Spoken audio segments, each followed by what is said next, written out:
한번 따라서 합시다. 성도의 싸움은 이것으로 이긴다. 미국의 플러 신학교의 세계적 교회 성장학자 피터 와그너 박사는 이런 말을 했습니다. 성도의 삶은 어느 곳 어느 순간도 다 영적 전쟁터다. 할렐루야.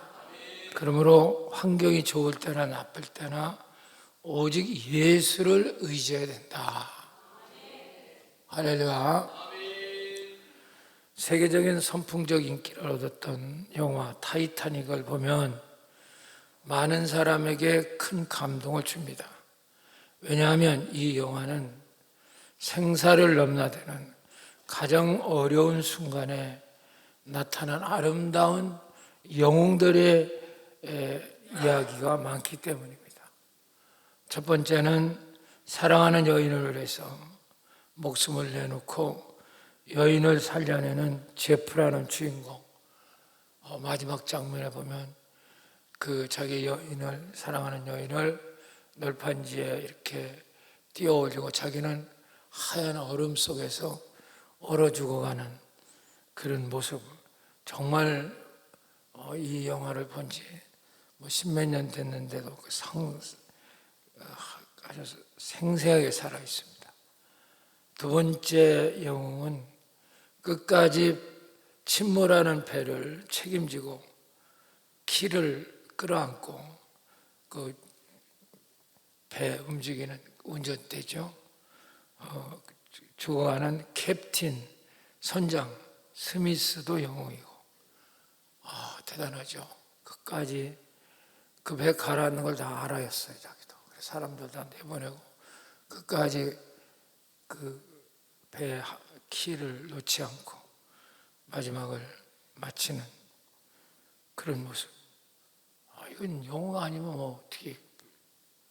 또 라이프 보트에 사람들을 싣고 마지막에 배가 깨질 때 수많은 사람들을 실어 날리죠. 그러나 그게 한계가 있었죠. 한계가.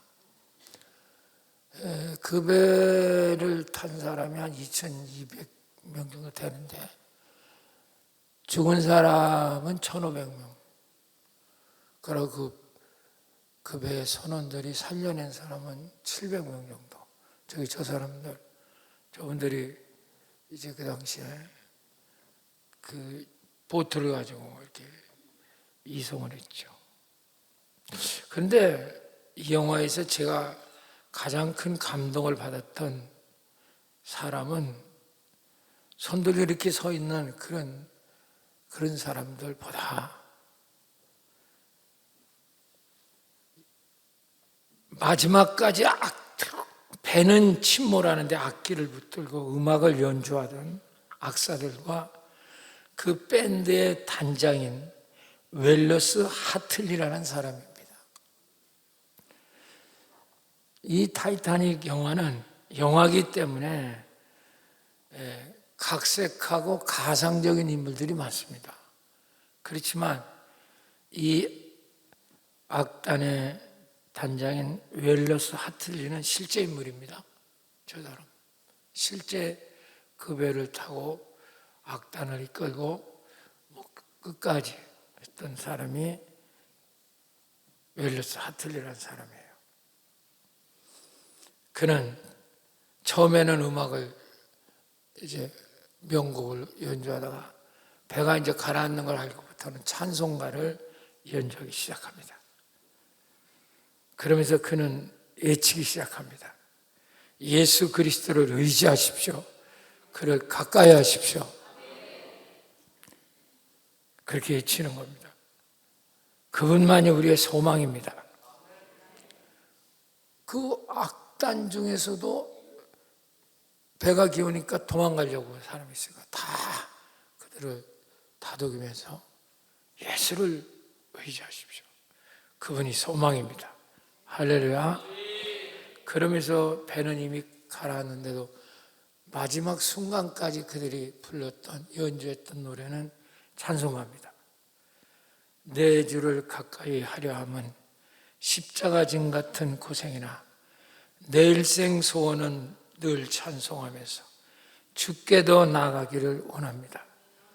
천성길 가는 길 험하여도 생명길 되나니 은혜로다 천산할 부르니 늘 찬송하면서 주께도 나아가기 원합니다.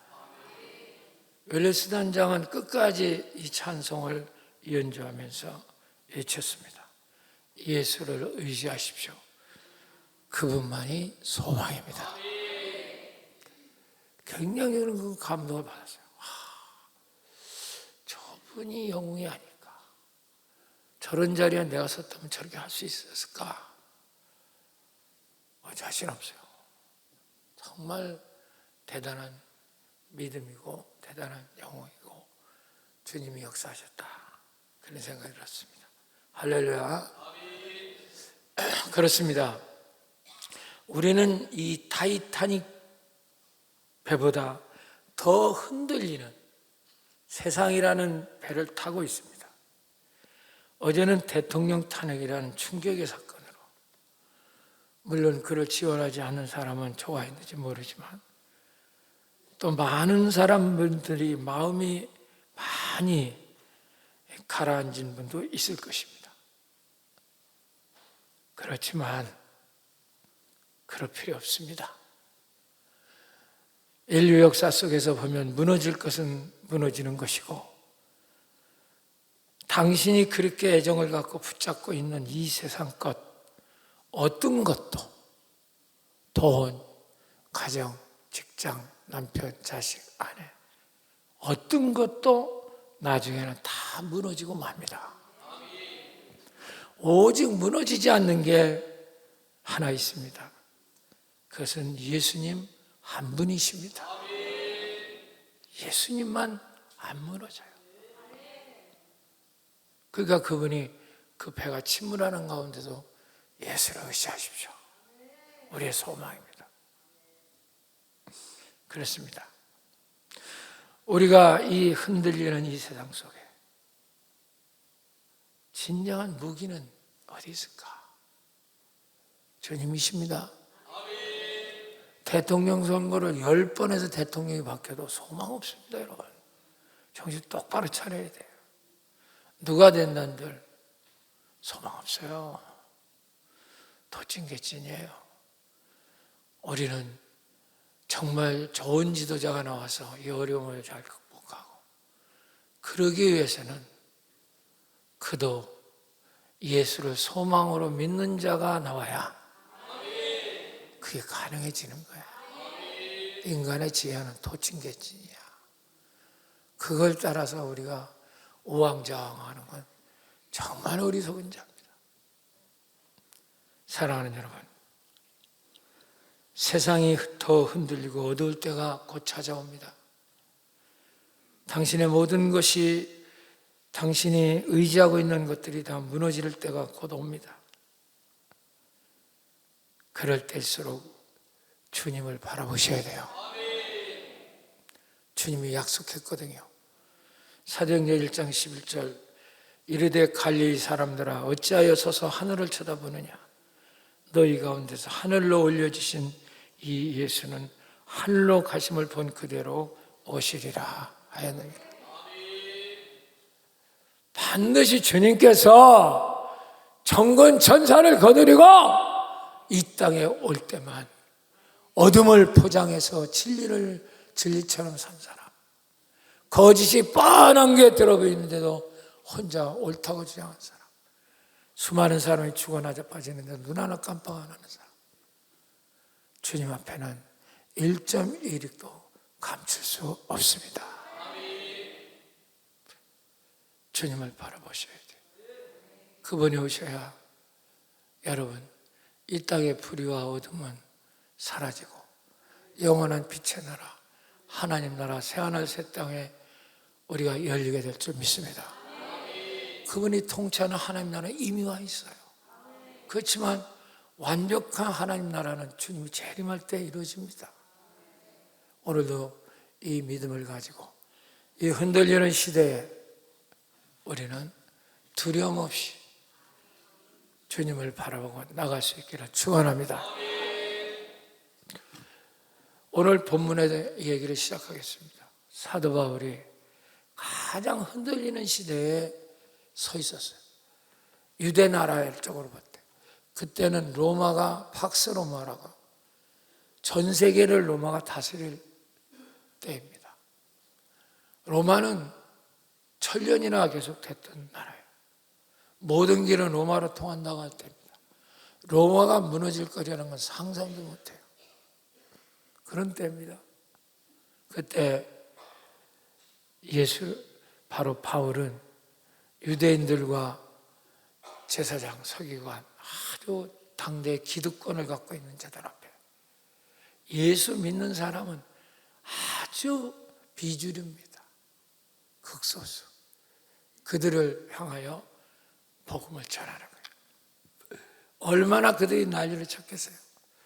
모든 권한은 로마가 갖고 있고 이스라엘은 제사장, 서기관, 공회원 이들이 권력을 다 갖고 있어요. 근데 로마의 통치의 원칙이 있어요. 종교 문제는 절대로 손을 안 댄다. 그래서 로마가 그리 번창한 거예요. 특별히 자기 신을 부정하고 로마의 황제를 부정하고 이런 자는 용서를 안 하죠. 그렇지 않는 한 개인들이 저들끼리 믿는 종교는 저들끼리 해결하는 거예요. 그래서 사람을 죽일 수도 있었어요. 제사장들이 회의하면, 사내들인 공회원들 회의하면 사람을 처형할 수도 있어요. 거기에 로마는 자기들 법에 어긋나면 손대지만 어지간한 경우는 손 안 댑니다. 그래서 막 바울을 좀 죽이려고 하는 거죠. 이거 어디서 이런 생판 이단아가 나타나서 예수를 믿으라 하느냐. 여기는 물론 예수 믿는 유대인들도 있었어요. 그런데 바울은 조금도 두려워하지 않아요. 그 바울의 말을 따르는 사람이 없는 것도 알고 있어요. 하나님이 가르쳐 주셨어. 이 중에는 내 말 따를 사람이 없다. 그런데도 흔들리지 않고 그런 복음을 증거하고 있습니다. 그에게 있는 무기는 무엇일까? 오늘 이제 그걸 파헤쳐 보는 겁니다. 자, 성경 우선 읽어볼까요? 23장 1절 2절 시작. 바울이 여러 형제들아 오늘까지 나는 범사의 양심을 따라 하나님 뭘 따라 하나님 섬겨? 양심을 따라. 자, 2절 읽어보세요. 시작. 대제사장 아나니아가 바울 곁에 서 있는 사람들에게 그 입을 쳐라. 바울의 입을 치라는 거예요. 여기 아나니아라는 써보세요. 아나니아라는 사람. 이건 여러분 헷갈립니다. 바울이 소경일 때 안수에서 눈 뜨게 해준 사람도 아나니아입니다. 여기는 그 사람이 아니에요. 이건 예루살렘의 대제사장이 아나니아입니다. 그러니까 여러분 아나니아라는 이름이 좋은 이름 같아요. 그러니까 여러 사람 갖고 있었죠. 입을 쳐라. 칠 수 있어요. 거의 종교적인 문제. 거기 바로 천부장, 백부장도 그냥 물끄러미 바라보는 거예요. 저들끼리 하는 거. 왜들 저렇게 난리쳐? 그 정도입니다. 폭동, 소란, 그것만 안 나면 되는 거예요. 23절 한번 또 떼어봐요. 시작. 해칠한다며 하나님이 너를 치시려다. 네가 나를 율법대로 심판한다고 앉아서 율법을 어겨 나를. 바울은 더 세게 얘기해요. 더 세게. 그 대제사장에게 해칠한다며 이 이중이 격자더라 이런 얘기죠. 하나님이 너를 치시려다. 네가 나를 율법대로 심판한다고 앉아서 율법을 어기고 나를 치라 하느냐. 법이 엄연히 있으면 그대로 나를 심판해야지. 법도 적용하지 않고 법이 무너지는 사회는 엉망이 되는 거예요. 지금 우리나라의 가장 큰 위기는 법이 무너지고 있어요. 법이. 예? 법을 코에 걸면 코에 걸이, 귀에 걸이 뻔히 잘못된 걸 보이면서도 성향에 따라 재판하고 그러면 그것이 옳은 것처럼. 이게 나라 망조입니다. 이거는 정말 심각한 문제입니다. 정의가 없잖아요. 그러면요. 캐논이 없어요. 기준이 없어지는 거예요. 그걸 여러분 고민하고 기도하셔야 돼요. 교회 다니면서도 내 편 나눠가지고, 이건 하나님 앞에 진짜 부끄러운 사람들이에요. 성령의 사람들이 아닙니다. 네가 나를 치라 하느냐, 바울이 이렇게 담대히 얘기합니다. 그 살벌한 살기등등한 현장에서 흔들리지 않으면서 그렇게 그들을 대적하고 그들을 넉넉히 이겨내는 바울의 그 무기는 무엇이냐, 이걸 오늘 제가 말씀드리려고 합니다. 자, 세 가지 말씀드립니다. 자, 23장 1절 다시 한번 띄워주세요. 시작. 크게 읽어요. 크게 시작.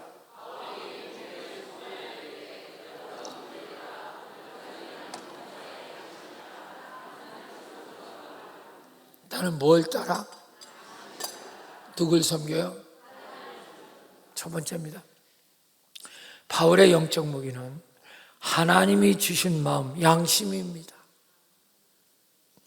양심이라고 해서 사람이 다 똑같은 게 아니에요. 여기 수많은 사람이 있지만 다 여러분 양심이 틀려요. 어떤 사람은 양심이 병들어 있고, 어떤 사람은 온전한 양심이고, 여기서 주신 양심은 온전한 양심입니다. 하나님이 인간을 만들 때 가장 깊은 심중, 그 마음 속에 심어놓은 마음이 양심입니다. 이건 헬라 원어로 슈네이 네시스란 말이에요. 인간 가장 깊은 곳에 하나님 심어놓은 착하고 온전한 마음, 살리는 마음, 사랑하는 마음이 양심입니다. 근데 그 양심이 다 타락을 한 거예요. 화인을 맞았어. 잘못한 거 뻔히 알면서 보이는데도, 거짓말하는 거 뻔히 보이는데도 끝까지 눈 하나 깜빡 안 하고 고집해요. 뻔뻔하게. 하나님 앞에 다 보고 있는데. 그런 걸 성경에서 뭐라 하냐면 양심이 화인 맞았다. 불도장이 찍혀서 작동이 안 된다. 여러분, 교인 중에도 양심이 화인 맞은 사람 너무 많습니다.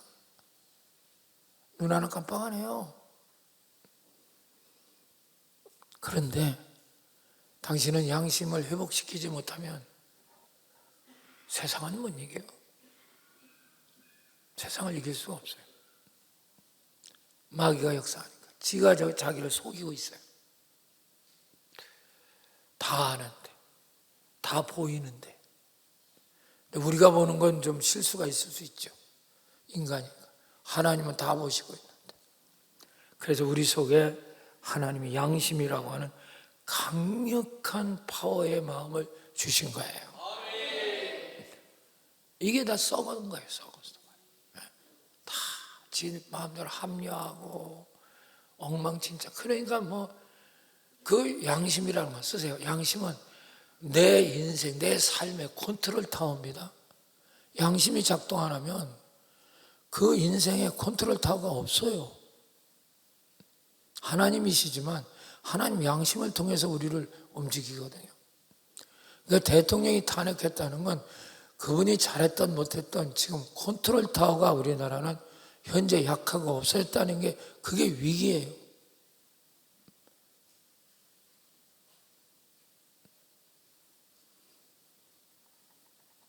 그래서 우리 개개인의 인생 속의 컨트롤 타워는 양심입니다. 아멘 안에 양심이에요. 양심이 썩으면 다 썩는 거예요. 뻔히 보이는데 자기 혼자만 속이고 앉아있어요. 궁둥이 보이는데 주머니 뒤집어 쓰고 있는 거 똑같은 거죠. 얼굴만 가리면 자기 가리는 거예요. 그처럼 정말 안타까운 일이 없어요. 언젠가 제가 성경을 묵상하는데 히브리서 12장을 이제 묵상하고 큐티할 때 1절이 딱 제가 와닿았어요. 띄워봐요. 여기 없어. 히브리서 12장 1절. 이러므로 읽어봐 시작. 이러므로 우리가 구름같이 둘러싼 허다한 증인들이 있어. 요 말입니다. 허다한 증인들이 있다. 이 말은 지금까지 우리 주변 성경의 위대한 인물들, 수많은 사람 천국에 당신을 집중적으로 쳐다본단 말이에요. 그런데 거짓으로 살겠어요? 11조 떼어먹고 기도도 안 하고 그렇게 살겠냐고. 허다한 증인이 당신을 쳐다보고 있다고. 다 이렇게. 그걸 제가 체험했어요. 너무너무 제가 충격을 받았어요. 아브라함도 날 쳐다보고, 다윗도 쳐다보고, 모세도 쳐다보고, 수많은 믿음의 선진들이 나를 쳐다보고 있구나. 그런데 우리는 그걸 무시하고 지 마음대로 판단하고 행동하고 말하고 그러면 되겠어요? 이게 문제죠. 이게 문제죠. 그래서 우리가 지금 아담으로 인해서 타락한 우리 양심을 살려내셔야 됩니다. 주님이 오셔서 십자가에서 부활하셔서 성령이 오심으로 우리의 양심을 살려내고 있는 거예요. 지금 우리는 지금 어떻게 되어 있느냐. 디모데전서 4장 2절 읽어봐. 시작.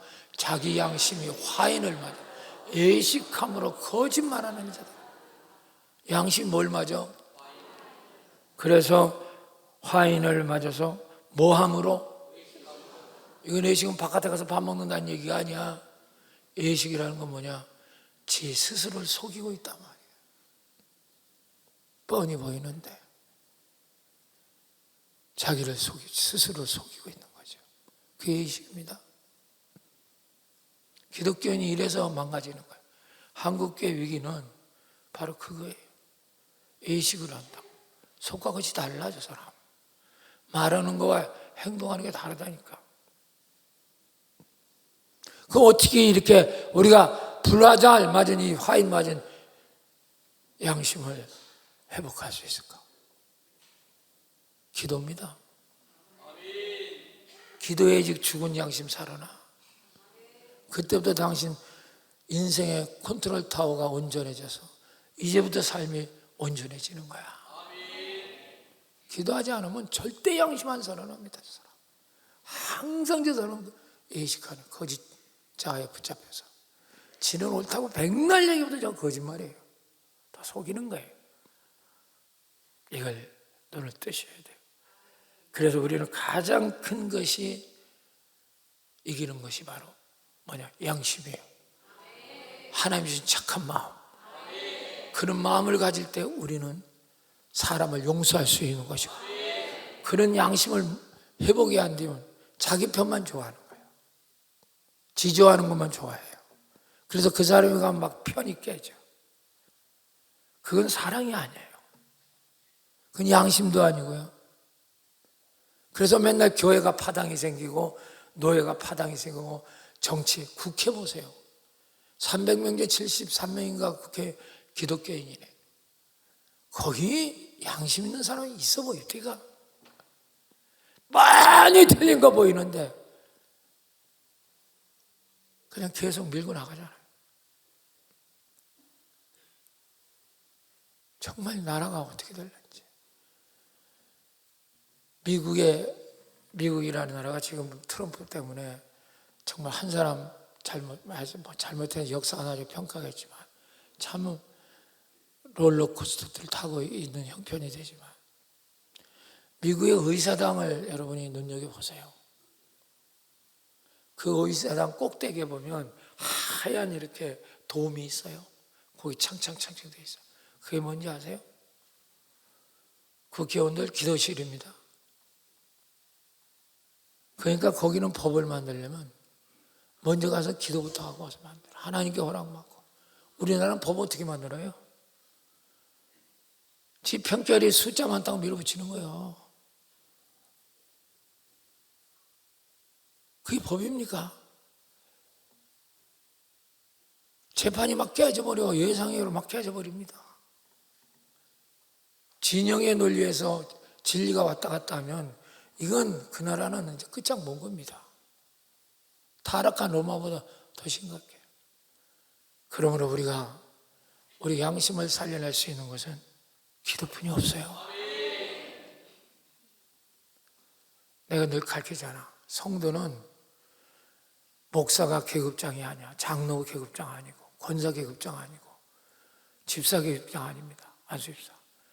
성도는 기독교는 기도가 계급장이에요. 한번 써보세요. 기도가 계급장이다. 여러분, 기도 10분도 안 하면 60년 교회 다녀도 당신은 1등병이야. 아세요? 양심이 화인이 회복이 안 돼. 어제 내 부목사들 내려놓고 내가 그 얘기했어요. 은혜 받고. 이번에 3시간 돌파하고 엄청나게 기도하잖아요. 막 정말 2배, 3배 막 기도가 있는. 정말 강직계 대단해. 할렐루야. 근데 물었어, 목사는. 너 계급이 뭐냐, 영적 계급으로? 어떤 목사님? 1등병입니다. 2등병입니다. 왜 그러냐? 기도를 못해. 여러분, 신학하고 신학교 나오고 목사 된다고 그 사람이 여러분 영적으로 높고 뭐 그런 줄 아세요? 장로 된다고 뭐가 높아지고 그러죠? 절대 그런 거 없어요. 우리 성도의 계급장은 기도입니다. 기도 없는 건 1등병이야. 그러니까 뭘 회복하고 살려나 힘이 없어요. 힘이 없다고. 그게 파워고 그게 능력인데. 그래서 양심이 살아갈 때 사랑하는 마음을 우리가 살려냈을 때 이게 주님의 사랑이거든요. 그래야 나도 살고 상대방도 살리는 거예요. 아무리 똑똑한 놈이라도 잘난 놈이라도 남을 죽이고 자기만 산다면 그게 이긴 게 아니에요. 끄트머리가 보면 자기도 죽고 결국은 그 전쟁 집니다. 이게 인류 역사예요. 선한 양심이 얼마나 중요한가 아십니까? 오늘도 깨닫는 자가 되시기를 축원합니다. 할렐루야. 양심이 없어요. 양심이. 아이고 진짜.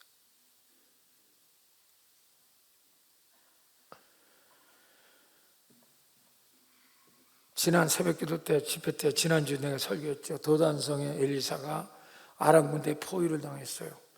그냥 아람의 수많은 군대가 도단성을 포위했습니다.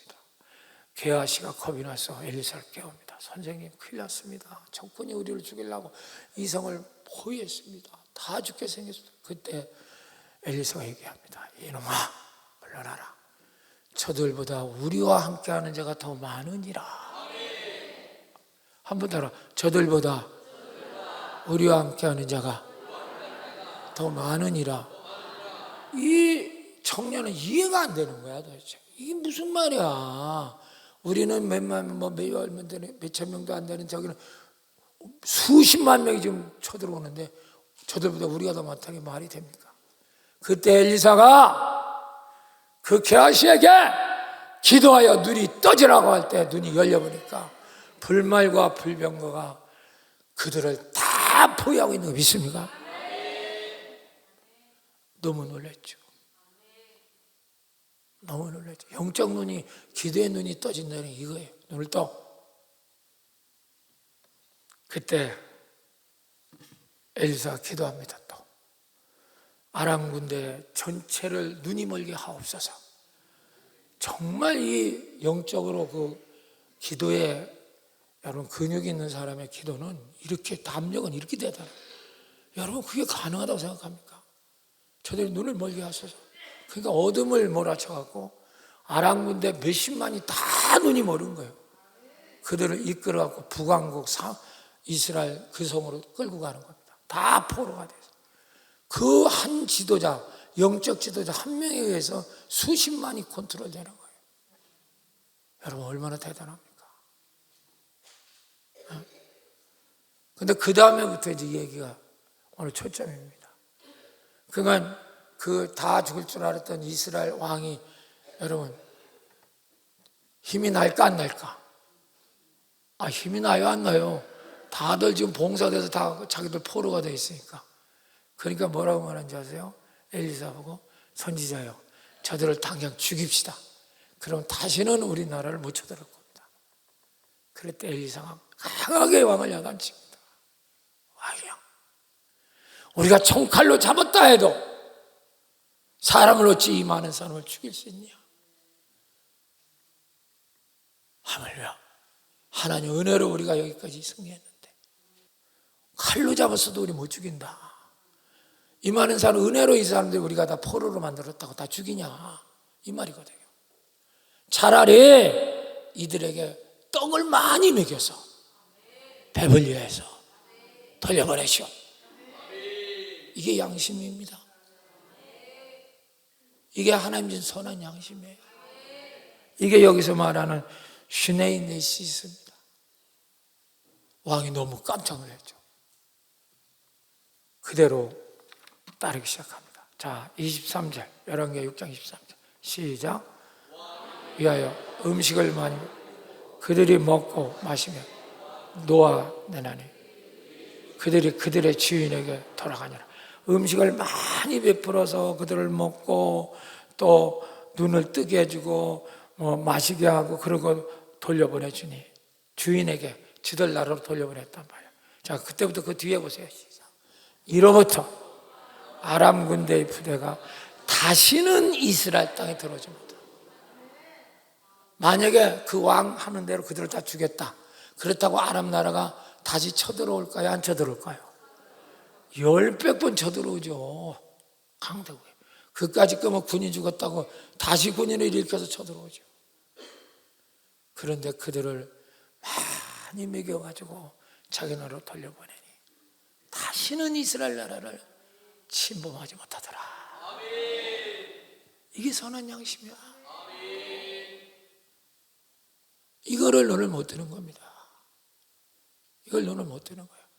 그냥 너자 아니면 나 살고 너 죽으면 나 살고 이런 식으로 하는, 이건 마귀가 시킨 것이야.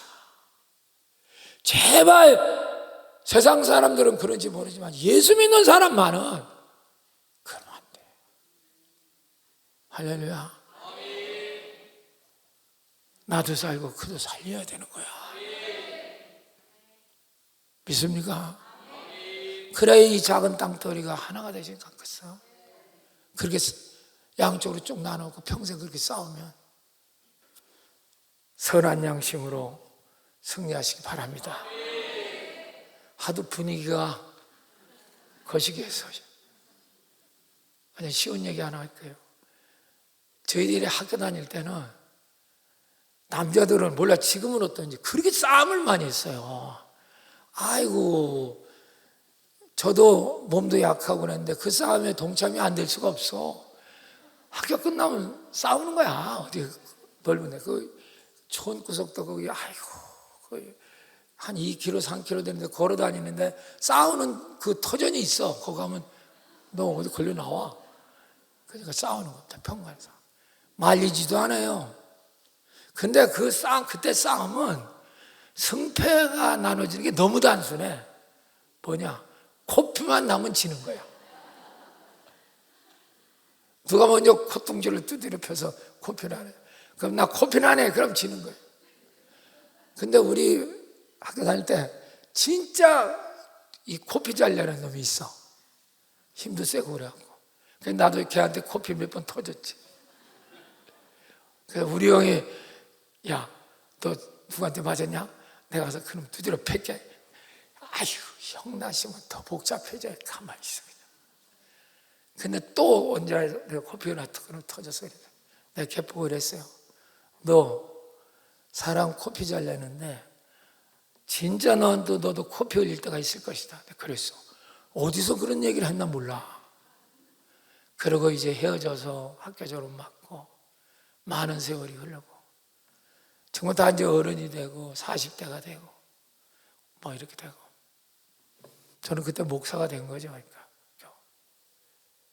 그리고 고향을 내려갔어요. 그리고 그 친구 소식을 들었어요. 뭐 잘려는 사람? 코피 잘려는 사람. 진짜 삶이 망가져 있더라고.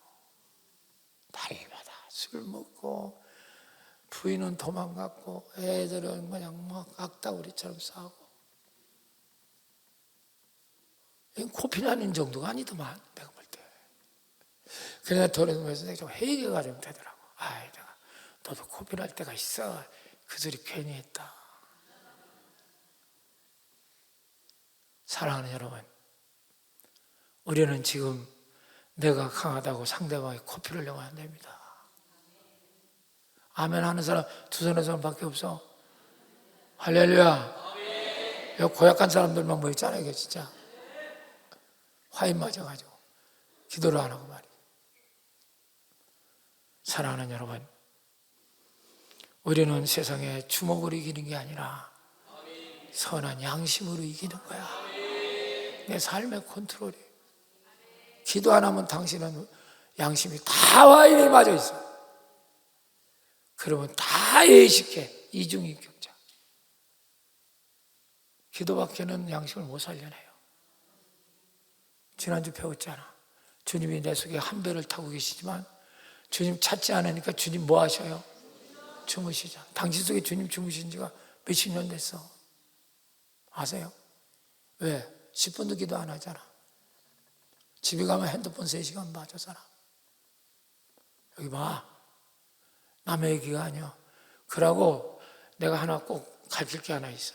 기도는요, 지금 교회에서 있으려고 기도하는 거 아니에요. 여기 있는 이 교회를 오면 제가 있는 한은 교회에서는 못 싸웁니다.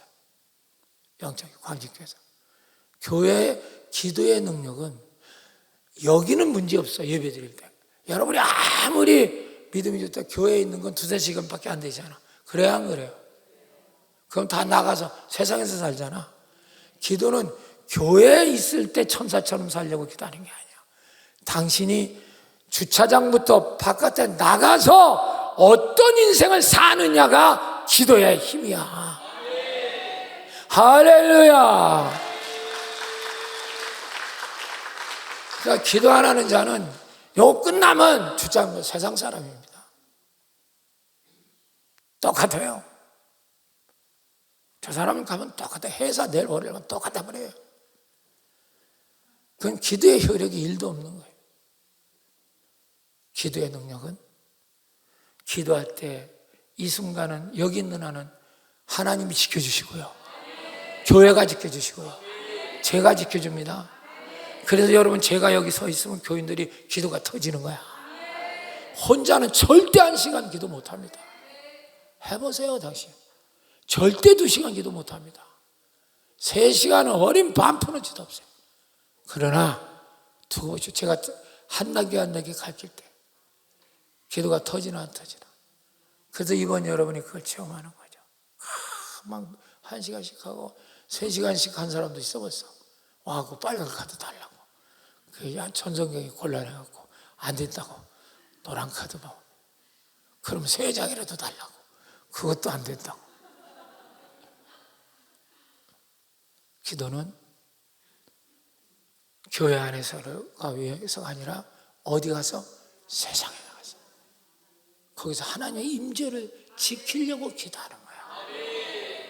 교회만 갔다 오면 성격이 휙 집어던지고 텔레비 앞에서 앉고 이거 보고 어디 놀러 가고 옥구공원 가고 어디 자전거 타러 가고. 그게 기도하는 게 아니야. 이 친구야. 그러니까 화인 맞은 양심은 살아나질 않아. 컨트롤 타워가 작동되지 않습니다. 그러면 마귀한테 백전백패야. 그래서 내가 늘 주님을 바라봐라. 24시간 동안 주님을 쳐다봐라. 이 말은 임재를 느껴라. 주님과 생각을 교류해라. 그러는 거죠. 그걸 그냥 뭐 여기서 끝나면 뭐 지가 딴 것처럼 하고 뭐 은혜 받았다고 하지. 뭐 은혜 받으면 뭐예요? 집에 가면 제자리 돌아가 있는데. 한 가지 뭐 교회 주차장 안에서 싸움이 나요. 그런 사람 이름 적어 놓으라고 그랬어 내가. 이건 아니지. 이건 아니야. 여러분 의식이 바뀔 수 있길 축원합니다. 요셉이 총리가 되어 이제 애굽을 다스릴 때 왼수 같은 형제들이 쌀 사러 왔어요. 얼마나 겉으로 보면 밉습니까? 자기를 노예로 팔아먹어서 장장 13년 동안 종살이 옥살이 노예살이를 했던 그가 형들을 보니까 믿기도 하고 한건 거지처럼 몰려온 거 보니까 불쌍도 하고 그 심정이 어떻겠어요? 그러나 요셉은 기도하는 사람이야. 꿈꾸는 자라고 나와. 따라봐. 꿈꾸는 자, 선한 양심이 회복되어 있는 사람이야. 그러니까 창세기 45장 5절 읽어봐. 시작. 당신들이 나를 이곳에 팔았다고 해서 근심하지 마소서. 한탄하지 마소서. 하나님의 생명을 구원하시려고 나를 당신들보다 먼저 보내셨나이다. 속에서는 우라통이 터질 수도 있어요. 요셉도. 그러니까 가서 막 우는 겁니다. 억울해가지고. 그러면서도 입으로는 선한 양심으로 당신이 나를 판 게 아닙니다. 근심하지 마십시오. 하나님이 먼저 보낸 겁니다. 그래서 우리 모두를 살려낸 겁니다. 이게 바로 선한 양심이야. 이게 회복되지 않는 한 우리는 세상 못 이겨. 당신 다른 사람과 다 뺏고 장악해도 이긴 거 아니에요. 그거 다 뺏깁니다. 그리고 당신도 죽어. 여러분, 우리는 지금이라도 날마다 부활의 주님이 내 속에 오셔서 살려낸 내 양심을 회복하기 위해서 기도하십시오. 할렐루야. 두 번째 무기로 넘어갑니다. 23장 6절 시작. 바울이 그중 일부는 사두개인이요 다른 일부는 바리새인 줄 알고 공회에서 애쳐 이르되 여러분 형제들아 나는 바리새인이요 또 바리새인의 아들이라 죽은 자의 소망 곧 부활으로 말미암아 내가 신문을 받았노라. 뭘로 말미암아 신문을 받아? 부활로 말미암아. 두 번째입니다. 무기. 진짜 조금씩 더 어려운 데로 들어갑니다. 두 번째는 바울의 영적 무기는 부활의 주님이 역사하는 믿음이 무기입니다. 내 속에 부활의 주님이 사셔서 역사하고 있다는 거예요. 그걸 믿는 겁니다. 그게 믿음이에요. 그러니까 지금 여기서 이게 무슨 말이냐면 여기 있는 사람들은 지금 바울이 전도를 하고 연설을 하지만 믿지 않아요. 다 하나님이 말씀하셨어요. 안 믿을 거라고. 그런데 그들이 이제 더 바울을 죽이려고 하는 거죠. 이 소수파가 뭐 우리를 설득시키려고 하느냐 그런 식으로. 그런데 이제 바울의 지혜가 떠오른 거예요. 거기 있는 대중을 보니까 잘 봐요, 날 봐요, 날 보시라고. 성경을 알아야 이게 눈이 떠지는 거예요. 유대인들의 그 주류 대중은 두 파로 나눠져 있어. 그게 바로 바리새파, 따라 바리새파, 사두개인파, 바로새인, 그러니까 바리새인이요, 바리새인. 말이 헛나오네. 나도 진짜 어제까지 그냥 안수를 150명, 200명 가까이 했어.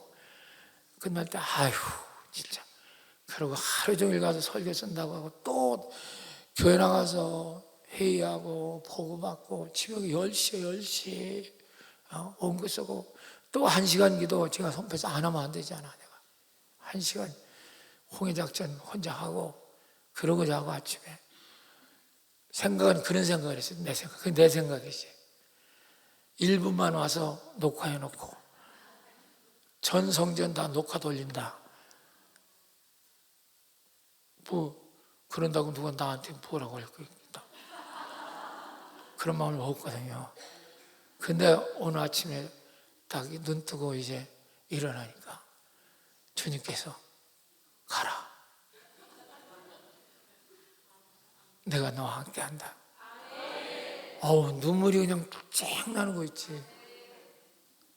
그래서 밖에 나오니까 우리 사무장이 차 대고 있잖아요. 그 차를 타고 또 와서 그럼 1부까지만 하고 2부 때 가라. 그래도 또 서울로 갔어.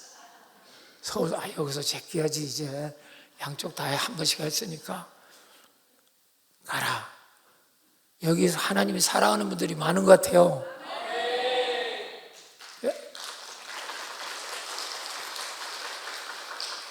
유성석 안 사랑하나? 사랑하지? 오니까 또 여러분들 얼굴 보니까 좋으네요. 그 바울의 무기가 바로 뭐냐면 내 속에 사신 부활의 주님이 역사하고 있다는 믿음입니다.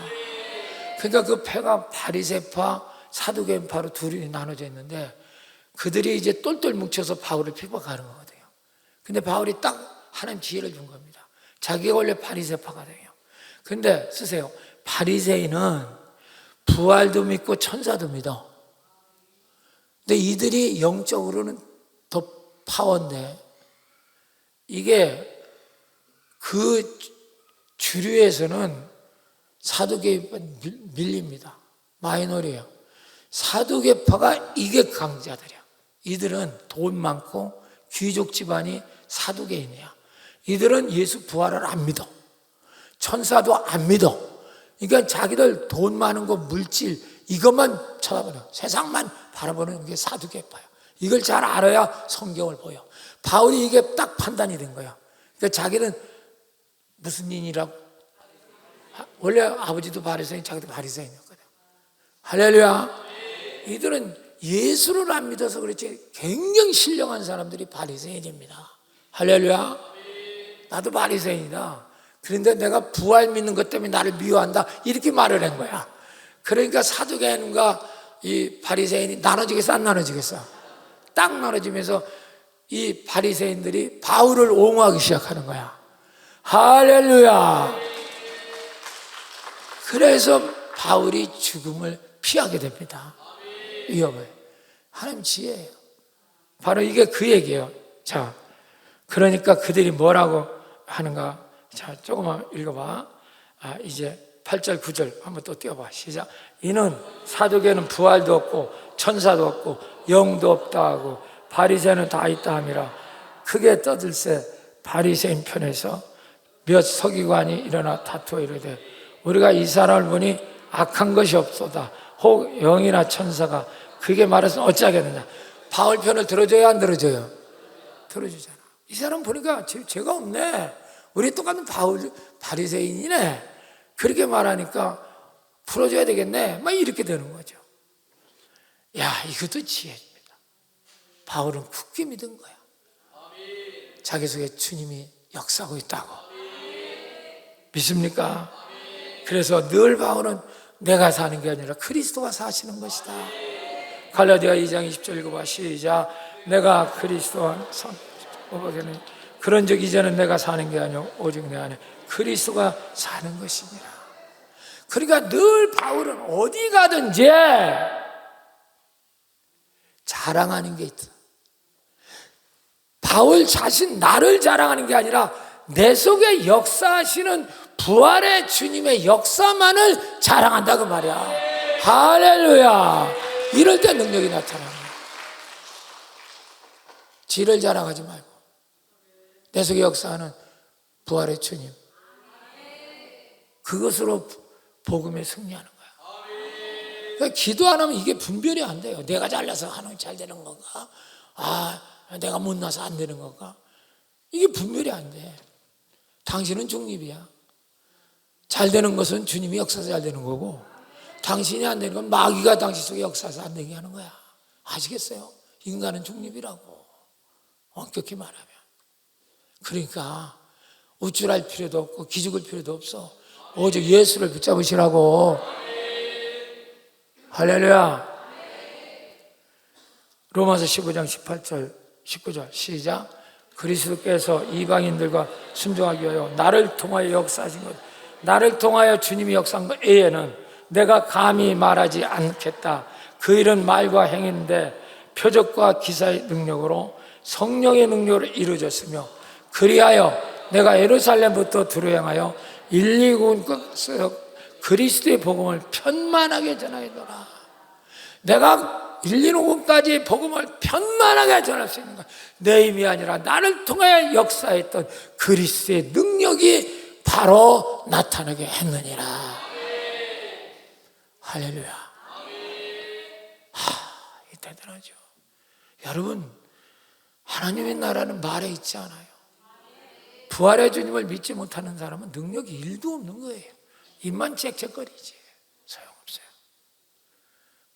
그래서 하나님 나라는 말에 있지 않고 능력이 있다. 우리 교회 처음 온 저 박상수 목사, 저 양반이 어제 안수할 때 옆에서 지켜봤어. 되게 놀란 것 같더라고. 나중에 하는 소리가 이래. 아이고, 나는 목사님은 영적인 의사인 줄 알았더니 육적인 의사도 되네요.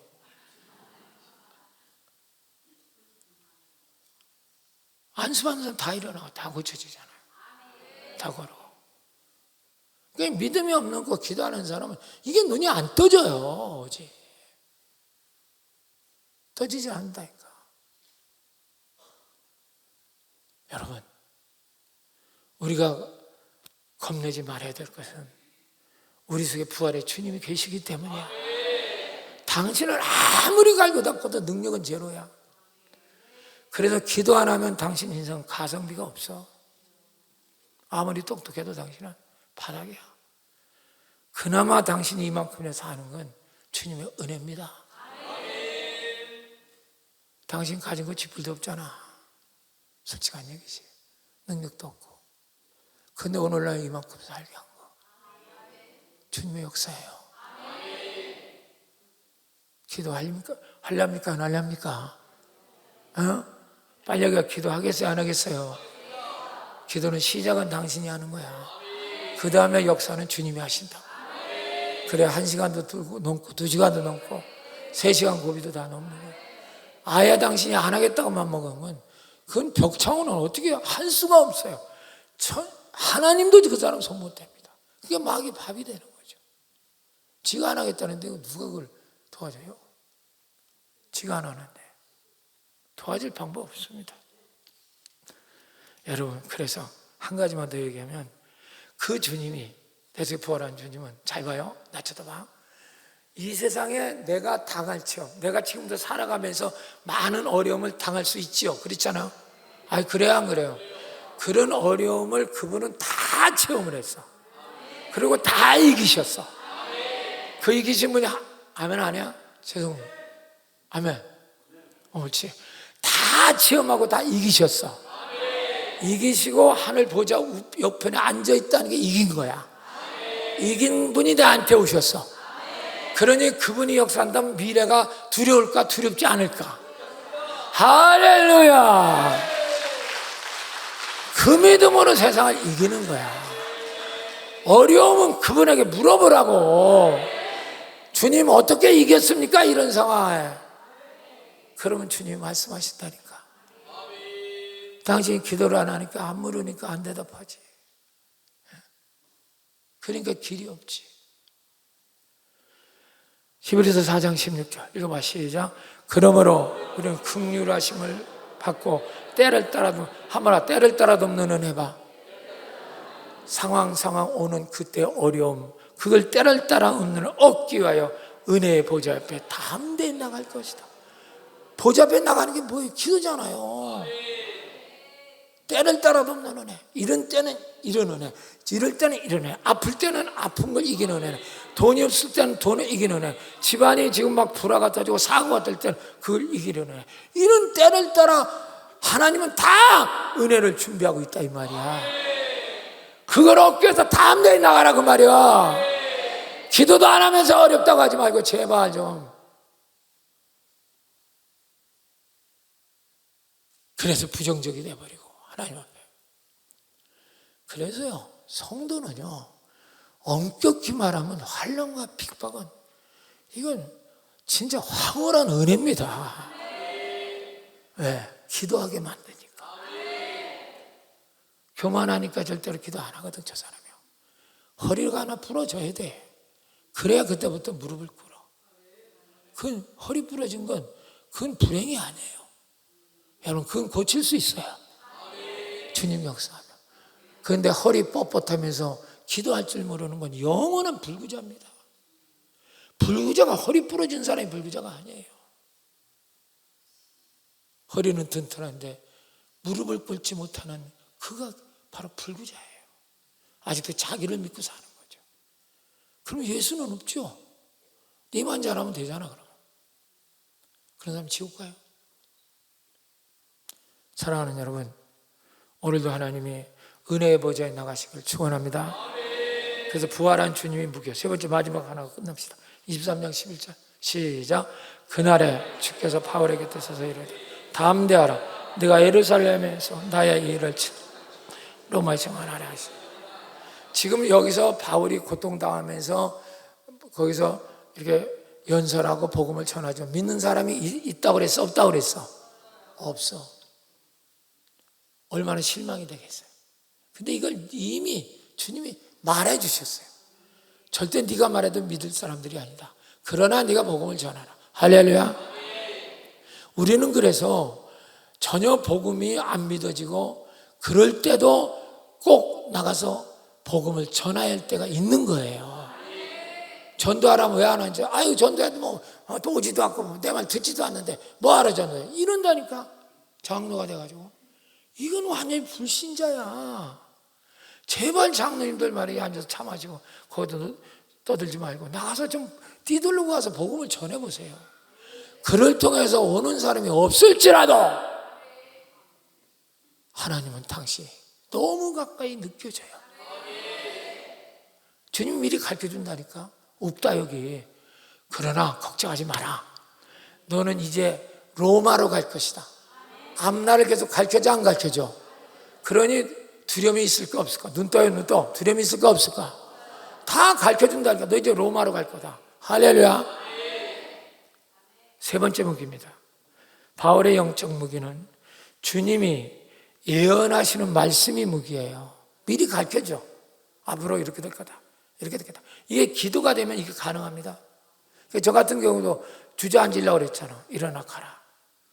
한 분만 하려고 그랬잖아. 아이 그냥 또 시간 가라. 내 속에 들려줘. 내가 너와 함께 할 것이다. 가는 거죠. 쓰러져서 죽으면 죽는 거죠. 주님이 함께 하는데 그건 죽으면 축복이고 영생이고 천국인 줄로 믿습니다. 할렐루야. 오늘도 깨닫는 은혜를 주시기를 축원합니다. 그러니까 너 로마로 갈 거다. 근데 미리 그 전에 다 예언했어. 여기는 안 된다. 22장 18절 띄워봐. 시작. 봄에 주께서 내게 말씀하시되 속히 예루살렘에서 나가라. 그들은 내게 대하여 증언하는 말을 듣는데 듣지 않는데 안 들을 거예요. 여기 사람들. 그렇지만 네가 전하고 빨리 예루살렘을 떠나라. 할렐루야. 너는 로마로 가야 될 것이다. 믿습니까? 그 과정에 계속 성경에 있는 거예요. 사도행전 26장까지 이 얘기들이. 그런데 바울은 계속 왕이고 그들에게 복음을 전합니다. 안 믿는다 해도. 이게 놀랍죠. 주님의 예언의 말씀의 인도. 그게 무기예요. 사랑하는 여러분, 생각해 보세요. 아무리 어려워도 여러분, 주님이 내 옆에서 다 결과를 예측하고 인도해 준다면 두려움이 있을까요? 없을까요? 하나도 없죠. 얼마나 이게 놀랍습니까? 없다 이게. 괜찮아. 너 로마로 갈 거야. 네가 핍박이 올 거다. 견뎌라. 내가 너와 함께 할 것이다. 이거 뭐 이렇게 되면 이거 엄청난 기적이죠. 이게 바로 예언의 말씀이라는 거예요. 예언의 말씀. 그러니까 예언의 말씀을 받아야 돼요. 눈을 뜨고. 기도하지 않으면 예언의 말씀 안 들립니다. 이제 이번에 우리가 바울 투어, 선교 투어에 나서는데요. 세 군데가 집중적이에요. 여기 그 투어 떠난 사람 잘 알아두세요. 어디냐면 에베소, 또 빌립보, 고린도 이 세 지역을 중심으로 볼 겁니다. 가장 바울이 고생을 많이 했고 가장 역사를 많이 일으킨 것도 이 세 곳이에요. 그중에 이제 고린도 지방에서 제일 바울이 어려움을 많이 당했어요. 에베소하고. 고린도는 당시에 지금 어디냐? 그리스입니다. 그 그리스 밑에 있는 곳인데 항구 도시예요. 당시에 최고의 물류가 움직였던 그런 도시가 고린도입니다. 그러니까 거기는 엄청난 이 잡신들과 우상들이 꽉 차 있었어요. 그 얼마나 핍박이 심하겠어요. 바울이 두려운 게 촌놈이 예루살렘 조그마한 도시에 있다가 그 당시 예루살렘과 이 고린도는 20배도 더 클 거예요. 고린도가. 그렇게 장엄한 도시가 고린도입니다. 코린도. 겁이 나죠. 힘든 거예요. 바울도 귀가 죽었어. 근데 기도할 때 하나님 말씀하시는 거예요. 자, 어떻게 말씀하시나 봅시다. 이것도 꼭 기도할 때요. 사도행전 18장 9절 10절 시작. 밤에 주께서 환상 중에, 자, 밤에 주께서 뭐 가운데서 쓰세요. 환상이라는 건 다 기도입니다. 일루네이션 기도입니다. 기도하는 가운데 반드시 주님은 나타나시게 계세요. 바울에게 말씀하시되 두려워하지 말라. 지금 쫄고 있댔어, 안 쫄고 있댔어? 두려워하지 말라. 그리고 뭐 하지 말라? 기죽어서 말하지 말고 말해라, 그 말이야. 침묵하지 말고 말하라. 10절 해봐요. 시작. 내가 너와 함께 있으면, 주님이 내가 너와 함께 할 거야. 할렐루야. 너 혼자 아니야. 이 고린도에서 너 혼자 아니야. 내가 너와 함께 있을 거야. 할렐루야. 어떤 사람도 너를 대적하여 해롭게 할 자가 있대 없대? 없어. 너 해롭게 못해. 내가 있는 한은 너를 해롭게 할 자가 없어. 그 다음이 더 중요해요. 자, 읽어봐 시작. 이는 이 성중에 내 백성이 많음이라. 하거라. 내 백성이 많음이라. 따라서 하라니까 제가 따라 내 백성이 많음이라.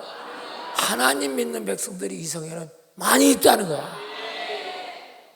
그러니 어디 바울이 두려움이 사라졌을까 안 사라졌을까? 뭐 엄청난 일이죠. 하나님 미리 다 예언해 주잖아요. 그게 한 거 없다. 내가 너와 함께 할 것이고.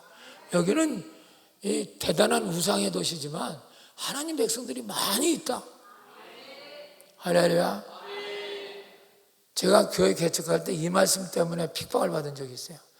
개봉동에서 개척하고 하니까 뭐 우리 광진교회가 불티나게 붕하죠.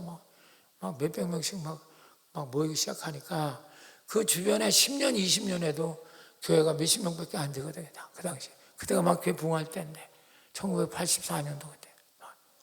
그러니까 어떤 목사님이 뭐 얼마나 젊은 사람이 와가지고 막 그렇게 선풍을 일으키니까 험담을 하기 시작한 거예요. 내가 어떤 그 주보지에 이렇게 전도지에 이 말씀을 써놓은 것 같아요.